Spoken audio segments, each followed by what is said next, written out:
नमस्कार। मैं राजेन आपको आपके चैनल क्वांटमेटिक्स में एक बार फिर से तहे दिल से गर्मजोशी से स्वागत करता हूं। आज ट्रेन रिलेटेड प्रॉब्लम का क्लास नंबर 7 है। देखेंगे कुछ मजेदार सवाल और उसके चुटकियों में बनने वाले मजेदार अप्रोचेस। ठीक है, बढ़े आगे।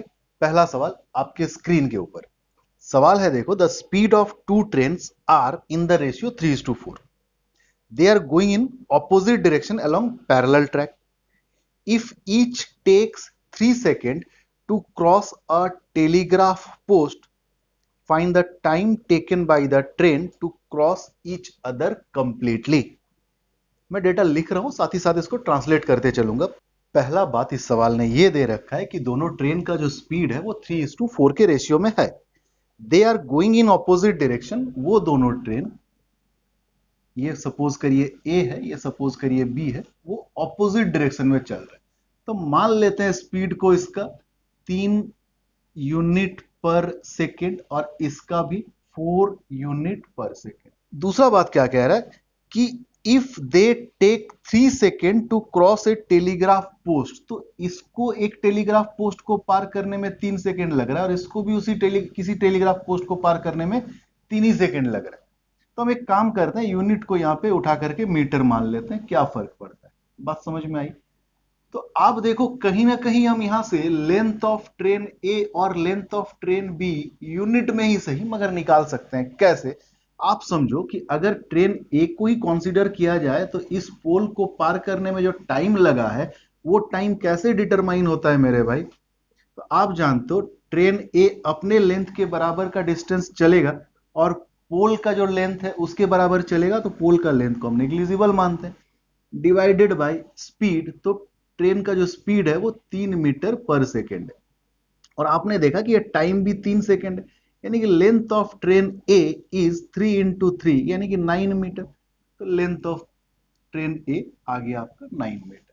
सिमिलरली अगर हम लेंथ बी का ले ले, तो ये जो ट्रेन बी पार किया है पोल को, वो कितना सेकंड में पार किया? वो भी 3 सेकंड में पार किया, मगर स्पीड क्या है? 4 मीटर पर सेकंड। कि length of train B will be 3 × 4 यानी कि 12 मीटर या 12 यूनिट। बात आई समझ में? तो दोनों ट्रेन का लेंथ निकल गया, स्पीड को क्रमशः हमने 3 और 4 ही माना है मीटर पर सेकंड में। तो अब एक बात समझो, आपसे सवाल में क्या पूछा है कि यही दो ट्रेन, एक ट्रेन है ए, एक ट्रेन है बी, एक दूसरे को पार कितने देर में कर जाएगा। तो आप बात को समझो इस तरह से कि भाई अब जो टाइम एक दूसरे को क्रॉस करने में लगेगा, ठीक है, मिलने के बाद, एक दूसरे से मिल जाए उसके बाद क्रॉस करने में जो टाइम लगेगा वो कैसे मेजर होगा? दोनों ट्रेन का लेंथ के बराबर का दूरी चलना होगा पार करने के लिए। बोलो हाँ या ना। और रिलेटिव स्पीड, तो आप जानते हो कि रिलेटिव स्पीड 3 और 4 अगर ऑपोजिट डायरेक्शन में चलाएं तो वो हो जाएगा 7। क्लियर हो गया बात?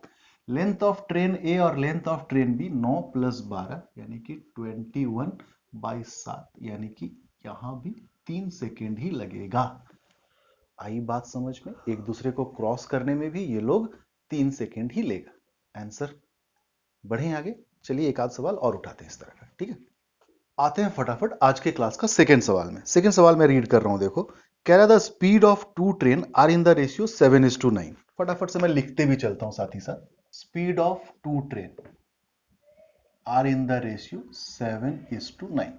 ठीक है, दो ट्रेन है जिनका स्पीड का जो रेशियो है वो 7:9 है। They are going in opposite direction along parallel track. The first train crosses a telegraph post in 4 second. इसको एक टेलीग्राफ पोल को पार करने में 4 सेकेंड लगता है, whereas the second train crosses the pole in 6 second. इसको पार करने में 6 सेकेंड लगता है। तो फटाफट से बोलो, लेंथ ऑफ ट्रेन ए और लेंथ ऑफ ट्रेन बी, पिछला सवाल में सारा एक्सप्लेनेशन के साथ हमने सीखा। अब हम डायरेक्टली निकालते हैं कि भाई ये टाइम इंटू उसका स्पीड, यानी कि 7×4 = 28 मीटर, और लेंथ ऑफ बी क्या हो जाएगा? ये 6 और ये 9, यानी कि 6×9 = 54 मीटर। क्लियर हो गया बात? आपसे पूछ रहा है find the time taken by the train to cross each other completely. दोनों को एक दूसरे को पार करने में जो टाइम लगेगा वो कुल इतना डिस्टेंस के बराबर चलना होगा, यानी कि 82 मीटर चलना होगा, डिवाइडेड बाय जो उसका रिलेटिव स्पीड है ऑपोजिट डायरेक्शन में चलने की वजह से 9 + 7 यानी कि 16 मीटर पर सेकेंड। तो इसे आप सॉल्व करेंगे तो आप पाएंगे कि 5 0.175 का ही है, 51/8 सेकेंड। ये आपका आंसर हो जाएगा। ठीक है, बढ़े आगे, एक सवाल और उठाते हैं। ठीक है, आज के क्लास का थर्ड सवाल फटाफट से मैं रीड करता हूं, देखो। A goods train and a passenger train are running on parallel track in the same direction. एक गुड्स ट्रेन है और एक पैसेंजर ट्रेन है, दोनों सेम डायरेक्शन में चल रहे हैं। एक गुड्स ट्रेन है और एक पैसेंजर ट्रेन है, दोनों पैरेलल ट्रैक में सेम डायरेक्शन में चल रहे हैं। The driver of the goods train observed that the passenger train coming from behind overtake and crosses his train completely in 60 second. Goods train का ड्राइवर ये observe कर रहा है कि पैसेंजर ट्रेन जो पीछे से आ रहा है वो crosses his train. Passenger train goods train को, ट्रेन वर्सेस ट्रेन का बात है, यहां कंप्लीटली पास कर जाता है 60 सेकेंड में। whereas a passenger on the passenger train marks that he crosses the goods train in 40 second. यहां पे देखो बात को रुक करके, यहां पे पैसेंजर वर्सेस ट्रेन है। पैसेंजर ट्रेन का पैसेंजर ऑब्जर्व करता है कि गुड्स ट्रेन को वो पार कर जाता है 40 सेकेंड में। if the speed of the trains be in the ratio 1:2, find the ratio of their length। तो आइए, अगर स्पीड का रेशियो मैं यहां पे नोट कर लूं, तो गुड्स ट्रेन और पैसेंजर ट्रेन, इन दोनों का जो स्पीड का रेशियो है वो 1:2 है। क्लियर हो रहा है बात? तो केस 1 केस 2 बना के सॉल्व करते हैं। पहला केस में क्या दिया है, driver of the goods train, driver of the goods train observe that the passenger train coming from behind, passenger train coming from behind overtake and crosses his train। Passenger train goods train को पार किया। Driver के बारे में भले ही बोला है कि driver देखा है, but passenger train goods train को पार करता है, पूरा का पूरा ट्रेन को पार करता है 60 सेकेंड में। तो यहां से जो टाइम होना चाहिए वो गुड्स ट्रेन का लेंथ प्लस पैसेंजर ट्रेन का length, length of passenger train plus length of goods train divided by relative speed. तो रिलेटिव स्पीड सेम डायरेक्शन में होने की वजह से 1। तो यहां से हम क्या लिख सकते हैं, टाइम तो दिया हुआ है ना 60 सेकेंड, तो यहां से हम लिख सकते हैं कि length of passenger train plus length of goods train is equal to 1 multiplied with 60 is 60। ये एक रिलेशन निकल करके आया।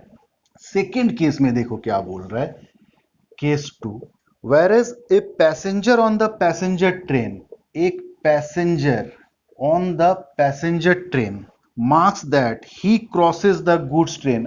अब बोल रहा है ये पार कर रहा है गुड्स ट्रेन को, पूरा का पूरा ट्रेन नहीं पार हो रहा है। ठीक है, ध्यान दीजिएगा, इन 40 सेकेंड, यानी कि इसको पार करने का अगर टाइम मेजर करें तो आप बोलो गुड्स ट्रेन पूरा पार हो रहा है, तो length of goods train plus passenger train पूरा थोड़ी पार हो रहा है, सिर्फ पैसेंजर पार हो रहा है जिसका लेंथ नेग्लिजिबल यानी कि 0 divided by relative speed same direction में चलने की वजह से दैट इज 1।